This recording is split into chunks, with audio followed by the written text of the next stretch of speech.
मैं जब भी अपने ससुर के कपड़े धोती तो जेब में से बड़ा गंदा गुब्बारा निकलता।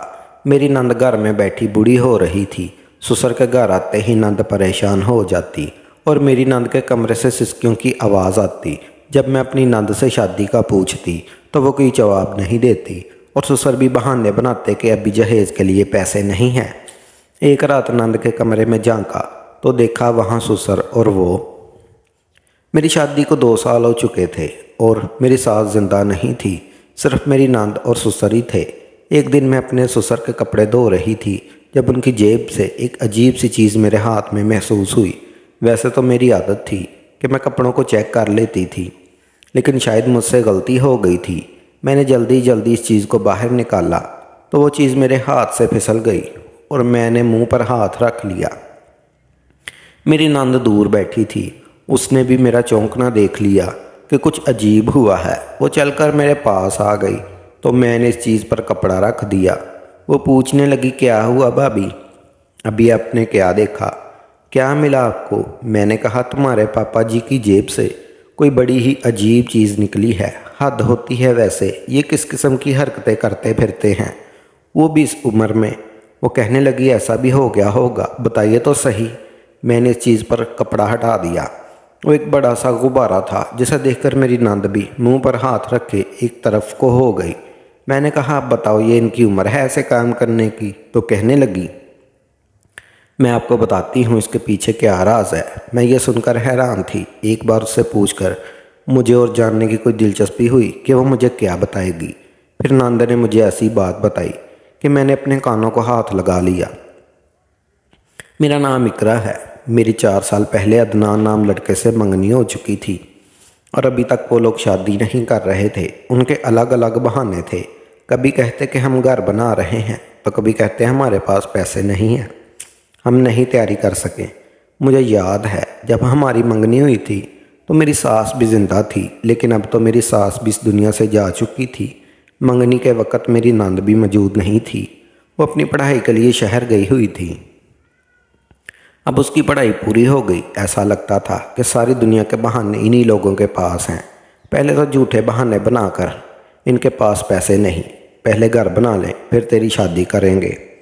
अगर इनके पास पैसे नहीं होते और इनको शादी करनी ही नहीं थी तो फिर मंगनी करने की क्या ज़रूरत थी। मेरी मंगनी तो हो गई थी और अदनान बुरा लड़का नहीं था, लेकिन इस बीच मेरे लिए वो भी रिश्ते आ रहे थे जो मेरे घर वालों को अदनान से ज़्यादा अच्छे लग रहे थे। मैं भी अब अम्मी को कहती थी और सोच में पड़ जाती थी कि कहीं हमने जल्दी तो नहीं कर दी, क्योंकि मैं बहुत ज़्यादा खूबसूरत थी और मेरी शादी किसी अच्छे घर में भी हो सकती थी। नहीं तो वो लोग तो ऐसे ही थे जैसे हम लोग थे। फिर उस बीच मेरी सास भी इस दुनिया से चली गई और अब उनका कहना था कि इतनी जल्दी घर में खुशी कैसे मना सकते हैं जब अभी इतना बड़ा दुख गुजरा है। मेरा मतलब, मेरी शादी की तारीख बढ़ते बढ़ते इतनी आगे जा चुकी थी कि इतने साल गुजर चुके थे कि उसके साथ साथ मेरी नंद का भी बहाना बना रहे थे कि उसकी पढ़ाई चल रही है, फिर उसकी पढ़ाई पूरी हो जाएगी तो तब शादी करवाएंगे, क्योंकि उसकी पढ़ाई बड़ी ज़रूरी है और वो छुट्टी नहीं कर सकती। खैर, अब तो वो भी वापस आ गई थी और घर पर ही होती थी। उसको कोई नौकरी नहीं मिली, घर पर ही रहती थी। हालांकि उनको भी ज़रूरत थी घर पर किसी औरत की। मेरी नंद से सारा कुछ नहीं होता था। उसे तो खाना बनाना भी ठीक से नहीं आता था, लेकिन फिर भी जाने क्यों मुझे घर में लाने से कतराते रहे। एक तरफ तो कह रहे थे कि नंद पढ़ाई कर रही है और बड़ी मुश्किल पढ़ाई कर रही है, ऐसा कोर्स कर रही है जो ज़्यादा लोग नहीं करते।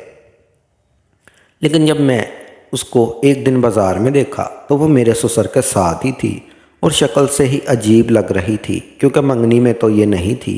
और फिर उसके बाद ऐसा माहौल बना कि मेरा उसके साथ कोई आना जाना ही नहीं हुआ। जब मेरी सास इस दुनिया से गई तो तब हम लोग वहाँ पर गए थे, बस एक जगह तब देखा था। तब तो वैसे ही वो दुख में थी तो ठीक से पता ही नहीं चल रहा था कि कैसी है। लेकिन जब उसने मुझसे थोड़ी सी बात की तो मुझे तो ऐसा नहीं लगा कि वो इतनी ज़्यादा पढ़ी लिखी लड़की है।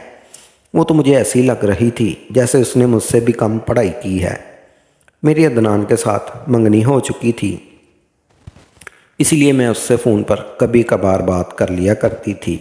उसका कहना था, मैं तो कब से मरा जा रहा हूँ, तुम्हारी दूरी मुझसे बर्दाश्त नहीं होती। मैंने उसे कहा, मेरे पापा जी कहते हैं कि कुछ भी ना करें, बस 2 लोग ले आए और आकर बेटी को ले जाए। हम बड़ी बेटी को रुखसत करेंगे तो फिर छोटी की शादी करनी है। 4 साल हो गए हैं मंगनी को, अभी तक तो हमारी औलादें भी हो जाती। ये अच्छी बात नहीं है, अपने घर वालों को समझाओ। कब तक मैं बैठी रहूँगी? तुम मुझसे मंगनी कर और मुझे मेरे घर में बिठा कर ही बूढ़ा कर दोगे।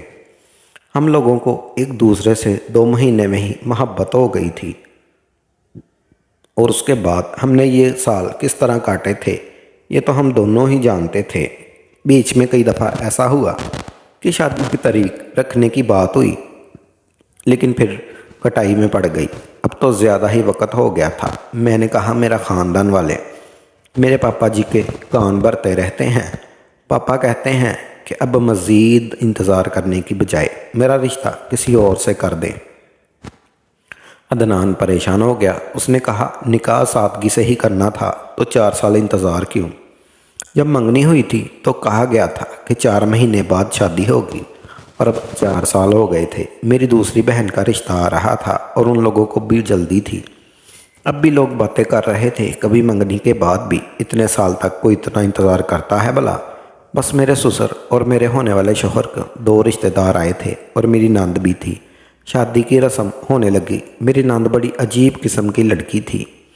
ना उसे किसी चीज़ का शौक़ था और ना कुछ। उसके भाई की शादी थी, फिर भी ऐसे रूखे तरीके से कपड़े पहनकर चली आई। ना चेहरे पर कुछ लगाया, ना मेरे पास बैठी, कोई बात भी नहीं कर रही थी। अल्लाह माफ़ करे, ऐसा कहना नहीं चाहिए, लेकिन उसे देखकर ऐसा लगता था जैसे वो कंवारी लड़की नहीं बल्कि कोई बेवा औरत है जो हर वक्त सोग मनाती रहती है। कहते हैं ना कि बेवा औरत को श्रृंगार नहीं करना चाहिए।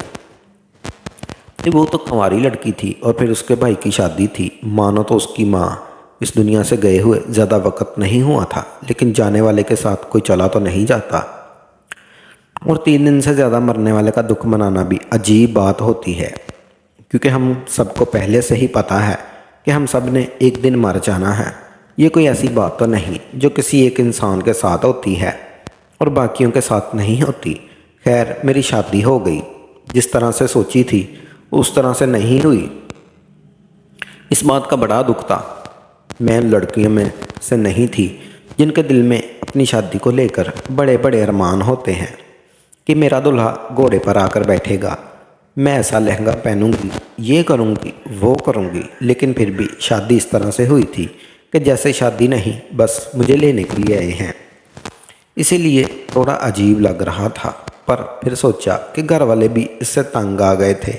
बस अब मैंने सोचा था कि मेरा अपना घर होगा, उसके बाद मैं वहाँ खुश रहूँ या परेशान रहूँ, वो मेरा ही घर होगा।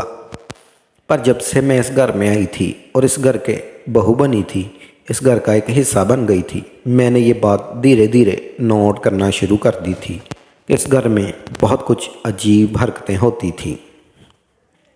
मेरे ससुर क्या काम करते थे इस बारे में हमें कोई पता नहीं था। वो कभी कोई काम करते, कभी कोई। मेरी नंद पूरा दिन डरी सहमी घर में ऐसे फिरती रहती जैसे अभी कोई दीवार फैलाकर घर में आ जाएगा और घर में जो कुछ भी है वो लूट कर ले जाएगा। मुझसे कोई बात भी नहीं करती, बस काम की बात करती। कभी कभी मैं गुस्सा हो जाती और उसको कह देती तो आगे से जवाब भी नहीं देती थी। घर में जैसे ही ससुर कदम रखते, मेरी नंद के चेहरे का रंग उड़ जाता, अजीब सी हालत में आ जाती थी, जैसे डर रही हो। वो मेरे ससुर से जाने क्यों इतना डरती थी। उनके आते ही कमरे में चली जाती और वो जो कहते बस उस पर हाँ में सर हिलाती रहती। ये किस किस्म की नंद थी? मेरे घर में मेरी सास नहीं थी। इसको तो मेरी सास का किरदार अदा करना चाहिए था, लेकिन ये तो अपनी दुनिया में मशगूल रहती थी। मेरे शौहर का काम भी ऐसा था कि कभी कभी रात को भी घर से गायब रहता था। अजीब बोर किस्म के लोग थे, जिसे पता नहीं किसी परेशानी से घिरे हुए थे। उनको किसी बात की कोई खुशी नहीं होती थी और ना ही गम का एहसास होता था। उनके घर कोई नहीं आता था, ना घर में कोई जाता था, ना ये लोग किसी के घर जाते थे। मेरा शौहर मेरे साथ तो ठीक है, लेकिन वो भी काम की बात करते हैं, उसके बाद एक साइड पर बैठ जाते हैं। घर में क्या हो रहा है? मुझे सब ने बताया था कि तुम्हारी सास तो पहले ही इस दुनिया से चली गई थी। मुझे नहीं पता तुम बदकिस्मत या खुशकिस्मत हो, लेकिन ये सच है कि तुम्हारी ज़िंदगी अब ठीक चल रही है। जब मैंने पहले सोचा था कि मुझे क्या करना है, तो मुझे इस बात का एहसास हुआ कि इस हालात को देखकर मुझे तरस आता है। मैं क्या इसको फैमिली पॉलिटिक्स में फंसाना चाहती थी, जबकि ये किसी काबिल नहीं थी। मैं झूठ बोलती क्योंकि वो मान लेती थी। अगर मुझे किसी बात पर गुस्सा भी आ जाता तो मेरी नंद बोलती भी नहीं थी। मेरी शादी को 2 साल पूरे होने वाले थे। खुदा ने अभी तक कोई औलाद नहीं दी थी। डॉक्टर से चेकअप भी करवाया था। डॉक्टर ने कहा कोई परेशानी नहीं, बस कुदरती देर हो रही है। हमें इस बात से कोई मसला नहीं था, क्योंकि अगर मुझमें कोई मसला नहीं था तो फिर मुझे इलाज करवाने की क्या ज़रूरत थी। इस तरह दिन गुजर रहे थे। मेरा शौहर बहुत अच्छा था।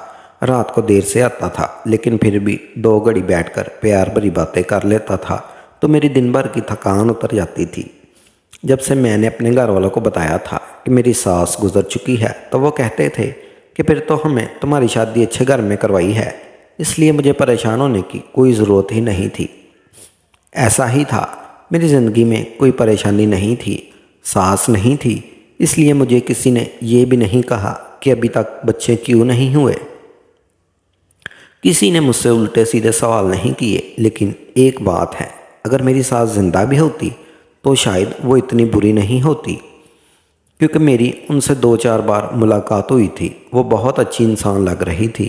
अगर होती तो शायद मेरी मदद ही करती। लेकिन अच्छे लोग इस दुनिया से जल्दी चले जाते हैं। ससुराल वाले तो किसी के भी अच्छे नहीं होते, लेकिन जिसके लिए लड़की अपना सब कुछ छोड़कर आती है उसे अच्छा होना चाहिए। और मेरा शौहर मेरे साथ बिल्कुल ठीक था। कभी कभी उससे कहती थी कि तुम्हारे घर वाले बहुत अजीब हैं, तो कहता था कि बस यही है, माँ के जाने के बाद सब ऐसे हो गए हैं। मेरी नंद के मोहल्ले में कोई सहेली भी नहीं थी और हमारे घर में कोई रिश्तेदार भी नहीं आता था। मैंने सोचा कि इस बेचारी का क्या कसूर है, ऐसे ही पड़ी रहती है, पढ़ाई भी इसने कर ली है, अब इसकी शादी करवा देनी चाहिए। जैसे ही नंद की शादी की बात उठती तो मेरे ससुर जी शोर मचा देते। एक दिन मैंने अपने शौहर से कहा कि आप बात करें, क्योंकि जब मैं बात करती हूँ तो वो कहते हैं कि नहीं, अभी हम इसकी शादी नहीं करनी। 25 साल की हो गई है और कब करनी है शादी इसकी?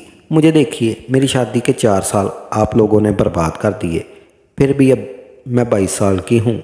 लड़कियों की शादी जितनी जल्दी हो जाए उतना ही अच्छा होता है, और जब शादी ही करनी है तो फिर घर में बिठाने का मतलब ही क्या है? या तो उसे कोई नौकरी करवानी हो, या अभी उसकी पढ़ाई बाकी हो।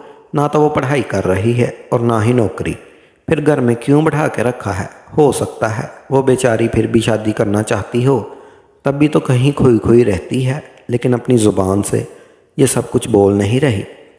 अब ज़रूरी तो नहीं कि इंसान हर बात अपने मुंह से बताए, कुछ तो इसके घर वालों को भी एहसास करना चाहिए। जब उसे नौकरी भी नहीं करवाई, घर का वो काम भी ठीक से नहीं करती, तो फिर उसे घर में क्यों रखा गया है? बेचारी पूरा दिन उदास रहती है। मेरे शौहर के दिल को ये बात लग गई और उसने कहा मैं बात करता हूँ, तुम फिक्र मत करो। वो गया तो बात करने था, लेकिन सिर्फ बात करने से फसाद बन गया। मैं तो आवाज़ें सुनकर ही बाहर आई। मेरे ससुर ने कहा मुझे अपनी बेटी की शादी नहीं करनी, अपनी बेटी को घर से भेज दूंगा तो मेरा घर सूना हो जाएगा। मेरे शौहर ने कहा सारे लोग अपनी बेटियों की शादी करते हैं, जितनी भी लाडली बेटियां हों सब एक दिन रुखसत हो जाती हैं। मेरे ससुर ने कहा हमारे पास इतने पैसे नहीं हैं कि जहेज़ बना सके। मेरे शौहर ने कहा आज भी ऐसे रिश्ते मिलते हैं जिनको जहेज़ की ज़रूरत नहीं होती। शक्ल और सूरत की अच्छी है, हमारी बहन दुबली पतली है, अपनी उम्र से कम लगती है, हो सकता है किसी अच्छी जगह रिश्ता मिल जाए। मेरी बीवी भी तो बिना जहेज़ के आई है, इन लोगों ने जहेज़ बनाने की हिम्मत नहीं थी, आपने भी इसलिए कुछ नहीं बनाया, फिर भी आई है ये इस घर में, आराम से रह रही है, इसको कोई परेशानी भी नहीं है। मेरे ससुर ने बात बदल दी, कहने लगे अब तुम मुझसे ये ना बताओ कि हमने तुम्हारी बीवी के लिए क्या कुछ नहीं किया। चुपचाप यहाँ से चले जाओ। 2 साल होने को आए इस घर में और औलाद नहीं आई। तुम लोगों को इस घर का एहसास होता तो तुम दोनों इस बारे में कुछ ना कुछ ज़रूर सोच लेते, लेकिन लगता है आजकल समझदार मियाँ बीवी बन गए हो, अपनी ज़िंदगी में बच्चों को नहीं लाना चाहते। चाहे बाप बच्चों को शक्ल देने के लिए तरस जाए। मैं नोट कर रही थी कि मेरे ससुर